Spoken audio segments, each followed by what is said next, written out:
Hey, this is Ryan from Righteous Vendetta, and you are watching the Mike Wolf YouTube channel. Hi, I'm Dan Lawrence, and welcome back to the Mike Wolf YouTube channel. We're doing our second concert of the year, 2020, and we're in Talmadge, Ohio at the Empire Concert Club. And we've got with us tonight one of Christian metal's favorite bands, Righteous Vendetta. How you doing, guys? Yee-hoo, boys and girls. Hello. And we sitting down for a little bit of chat, which I think the last time we saw you guys live was in Mannheim, PA, correct? Yeah, Mannheim, Pennsylvania. By Hershey. With Flaw, right? No, without Seventh Day Slumber. Oh, that was last year. Yeah, that was Yeah. 7 Day Slumber, I believe. He didn't go to college. Well, But you're Zach, you're the drummer, right? Yes. And you're Riley. Riley. Now aren't you new with the band? No, so Yes and no. You didn't see him. give me that mic. I'm not new. So I played bass originally for 5 years, and then I stepped away for a minute, and then I came back playing guitar. So this is actually my second show playing So guitar. you So- had it. So I wasn't just on that jump in tour. as a guitar player. And Yeah, you already yeah. knew the music. Yeah, I took some And time all that off and stuff. then Cool. came back playing guitar. And so we'll get names and what you play. And I'm Ryan, and I play the voice. And my name's Riley. I play guitar. I'm Zach. I play the drums. I got to say, I was listening to the sound check. Well, you guys are good. I have to say I am impressed with your drumming, man. It's Thanks, pretty man. awesome. I appreciate it. Yeah, Yeah, those guys man. are good, but Yeah. I'm worse. Yeah, absolutely. No, just kidding. But you guys are from Wyoming, man. That's a long way away from Talmadge, Ohio. Yeah, we started in Wyoming. We actually all live in Montana now, just right over the border. But same difference, really. Wyoming, Montana. Do you guys got any volcanoes and stuff up there? No. Yeah, We do? Oh, yeah, Yellowstone. Okay. Yeah. Yeah, because the Yellowstone's supposed to be blowing up right now, isn't it? The volcano? I'm from about 30 miles from Yellowstone. Wow. If that thing goes, we're all getting vaporized. So, we don't even Oh, yeah, but you'll be on tour by when that. Yeah, right. so then we'll just die in the ash. Yeah. Post-explosion ash. Yeah. So you guys are from the West there, and you're in Ohio. How does that happen? I mean, do you guys go on little mini tours or something like that? I mean, we've been a band for 12 years, and we've toured, 13 different countries. So we've been in Europe, we've been Canada, every state in America. Actually, we'll hit our 48th state this tour in Providence, Rhode Island. So we've been doing this a long time. So we have had agents, we've done tours with other people, just a culmination of all those things. So, the tour you're on now, let's start from the beginning. Obviously, you guys start out in Wyoming or Montana, and how was that run, and then how do you get back home? I'm just curious.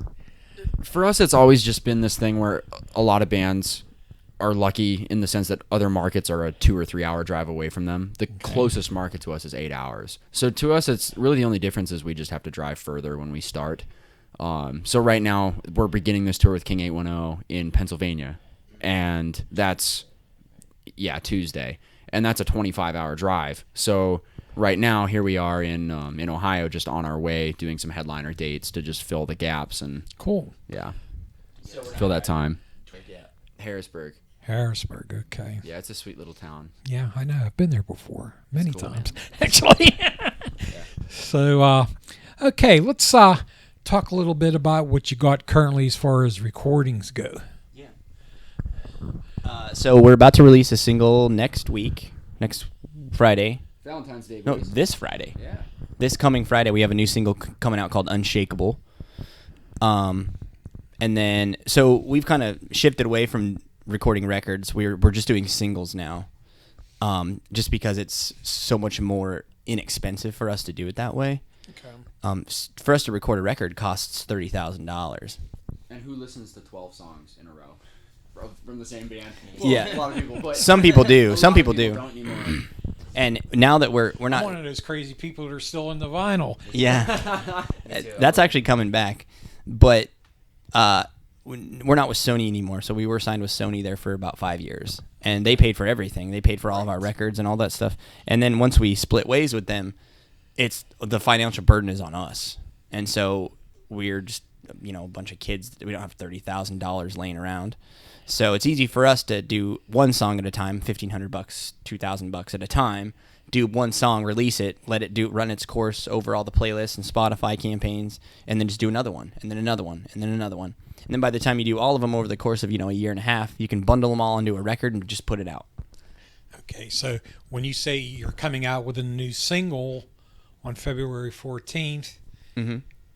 in order for me to hear that, I have to have a music service to Pretty hear much. it, or Yep. it's not coming out on like an EP or a CD or anything like No, you won't be able to buy. You won't be able to buy a CD. You can buy it off iTunes, or you could buy it off Amazon, or listen on Spotify. like a Spotify. But it will, like our last 3 singles we did, you can't buy them tonight at the show.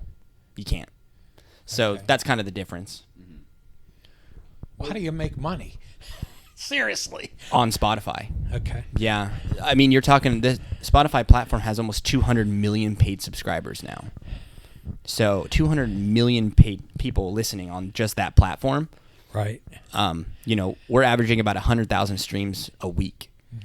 So That's good. that's way more money than we make selling CDs at a merch table. Yeah, because it's crazy how the business is changing so much these days. I mean, people aren't even buying CDs anymore. It's like, how are they supporting the bands that they like to listen to? They would actually have to purchase the MP3 off Yeah. of the music. Yep. And it does help. That's still viable. Like that, we still want people to do that. We still sell CDs like of older stuff. Right. So that does help. Don't get us wrong, but we tend to focus more of our attention on the residual income of Spotify. So if I just listen to a Righteous Vendetta song on like a Spotify or Apple Music or whatever, then you guys do get a royalty for that. Yeah, Every pays time it's listened monthly. to. Yeah, Cool. So it averages out to about 0.0038 cents per stream. Yeah. And you guys are just using a van out here instead of a big tour bus? No, yeah, right. We've always vowed to ourselves we'll never use a tour bus because we'd rather take home the money instead of spending it on a bus. Unless you're at a certain level, it's the stupidest thing you can do. Really? It costs about $7,000 a week to run a bus. Wow. $7,000 a week. Wherever you are. Like, we'd rather buy a house or eat. Yeah. So you probably won't see us in a bus anytime soon. Wow, that's... If we were going to do anything, we would take a second van. Have one van that has all the gear and a crew that can just go load in, set up, and sound check, and then we can go to a water park or the beach. And we just show up and play. Because you have freedom. With a bus, you're stuck. I mean, you live in You have a hired bus driver who can they're unionized. So that bus driver I can never knew about only drive you at X and X time. You can't go over a minute. You're stuck. Oh. Unless So- you have liaisons or something. If you want to go anywhere, you have to walk or take an Uber. Jeez. Yeah. I'm getting an education here. Yeah. Dude, it's... We've thought about this. So right now, as you're touring, you have the van. Mm-hmm. And do you run cars with that too? Nope. Or just the van? There's 5 of us. 5 of you guys in the van and your equipment Well, the equipment's in a trailer. And it's... and trailer. Yeah. Okay. It's like the... What is... It's a Sprinter van. Yeah. So it's tall. We have queen beds in the back. Yeah. It's- I hope this isn't really boring, but I'm actually learning Oh something. yeah, over it's good. here. I'm not bored. It's cool that. So, what do you guys? Vendetta mean? If you want to. It really doesn't. We Yeah, who is your vendetta against? This- anyway? This is a classic question we get all the time, and it's just the most boring answer. It really doesn't mean anything.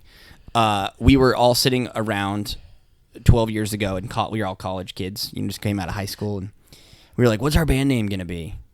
And our drummer was like, "Well, think about like Led Zeppelin. Like it's an oxymoron." And he was like, "What about Righteous Vendetta?" And I was like, "Oh yeah." and that was it. Like, yeah. So to really I would love to come up with some elaborate meaning that it has, but it just doesn't. It's just it was a cool name. Yeah, it's a cool name. Yeah. It's whatever it means to the listener. I mean, and it fits. I think it fits the kind of music style that you guys put up on a stage too. Yeah. So what's the future looking for you guys as far as 2020? What's going to be happening with Righteous Vendetta? Hopefully, a lot more shows. Hopefully. Now you say that as if they're not booked yet. Well, this We're completely unrepresented now. We're completely independent. So Okay. we ditched Sony. So when you were with Sony, they took care of all the stuff. Oh yeah, we had a touring, recording. We and had a all that booking stuff. agent. We had management. We had people doing everything for us, making everything happen, and we don't have that anymore, which is a good thing for us because we control our destinies now. Yeah. But so we're trying to find an agent and a manager that can get us on some shows and get us touring again. So we're kind of in limbo with that. Yeah, I mean that's what I find talking to a lot of different Christian-oriented bands that's saying being with a big label isn't all it's cracked up to be. It's the worst thing. I would quit music forever than do that again. Really? Absolutely. I would say it almost ruined all of our lives. Really? They will always make it sound better than it is. They'll always make it seem like a special deal, like it's different from the rest than it never is. So they probably tell you what toppings you have to have on your pizza when you're on the road and stuff Essentially. like that. exactly. So, Yeah, we've been told some pretty ludicrous suggestions in the past from some people of just image things, and it's something else, man. Yeah, they tell us how to write our music. Tell us the biggest song we've ever written the biggest song we've ever written that went semi-viral on streaming platforms. They told us, I still have the email. They said this is one of the worst songs we've ever heard in our entire lives. Okay. So that just gives it they have no idea what they're talking about. They just blurt out what they think, and it's always wrong. It's outdated thinking. Yeah. Yeah. If they don't like it, it's probably good. Mm-hmm. That's what I've heard. He's like, jeez. Well, even being in radio for a long time, I've had bands who you've heard on radio 1,000 times a day tell me the same thing. That Yeah, man. It's not a small band issue. It's everyone has. You're right. Nobody talks about it, but everyone has the same problems. So, okay. Is there anything else that you guys would like to bring up to our watchers? Sure, I can go first. Man, to me, music has always been something. When I'm playing live, especially, I never feel more myself than in those moments. I mean, obviously, everyone has off nights and everything, but it's a certain energy, and I just know it's what I'm built to do, and it's addicting, man. Just everyone's there as an escape, as kind of a getaway. It's a lot of people's distraction from their everyday problems and life, and it's a responsibility to give them what they deserve and what they came to experience. So yeah. Okay. For me, it's a lot of much like Zach said with the shows, but also I just like to get into different towns and kind of get out of a lot of people have their box that they live in their hometown, and they just get into a rut. So it's really nice for me personally to just get out of that and just be in a different town and see what that town has to offer, a city or whatever, like different food, different whatever. So just the travel aspect of it I enjoy a lot. For me, I've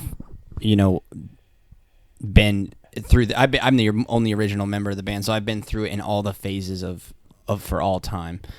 And for me, the one thing that I've held on to is I can do without the performing, I can do without the traveling, I can do without with all that stuff, but the amount of friends and people that we've connected with and become close to, shared tears with, is insane. So like the woman that was standing outside the door before we came in here, we met her daughter when she was 14 years old. Okay. Her daughter is now our merchandiser. So Nice. just, I mean, we're meeting friends here tonight we've known for 10 years that met us when we were just little kids. Now, you were talking to me before the interview. You say you guys have actually been all over the world. You toured Europe and places like that. Talk a little bit about your experience overseas. Yeah, it's been great. It's awesome. We want to do it again really bad. Last year we were supposed to go back to Germany, but Germany seems to be a real hotbed for Christian metal. It's a hotbed for music, and it's just that's the place. Europe's the place. That's where it's all happening. So that was supposed to happen. That didn't happen. My dad's diagnosed with stage 4 cancer, so we couldn't end up going on that. But they invited us back this year, even though we canceled on them. So we're hoping to do that in October, pending, obviously my dad's health and things like that. So we should be back there this year, and any opportunity we get to go overseas we're all about it. Yeah, because it just seems like a lot of the Christian rock bands that I talked to last year, they always say, "Oh, we're going to Germany in a couple of weeks." Yeah, it's true. Yeah, because it's almost like an obligation. You have to go to Germany at least once a year. Yeah, it's great. It's worth it. There's a reason people go there. So cool. People like music over there. People go to shows. People just like music over there. Okay. Like live music is almost in a sense starting to decline in the States, it seems. At least in this genre. Yeah, in this genre for sure. But in Europe it seems like things are really popping still. Yeah, I mean, and seems like it's getting expensive to go to a concert anymore these days. Yeah. Well, and they're always so late, especially when we're in this market on this King 810 tour. I mean, these shows go till 1 a.m. oftentimes. Really? And it's just in a small town of 8,000 people, maybe 15,000 people on a Tuesday night. Who's going to come watch bands play till 1 a.m? It's tough. Saturday night, that's different. Hopefully we're going to rock it We'll tonight. do good tonight. Hopefully. We'll see. Yeah. We're with Righteous Vendetta in Talmadge, Ohio at the Empire Concert Club.